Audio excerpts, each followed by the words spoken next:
അയ്യാ കണ്ണാടിപ്പുഴയിൽ വിരിയണ കുളിരല പോലെ കണ്ടില്ലേ കിന്നാരം പറയണൊരാളെ അയ്യാ ഇല്ലിക്കാടടി മുടിയുലയണ കലപില പോലെ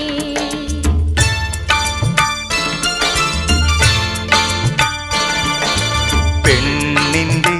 ചെഞ്ചുണ്ടിൽ പുഞ്ചിരി പൂത്തു അയ്യാ കണ്ണാടിപ്പുഴയിൽ വിരിയണ കുളിരല പോലെ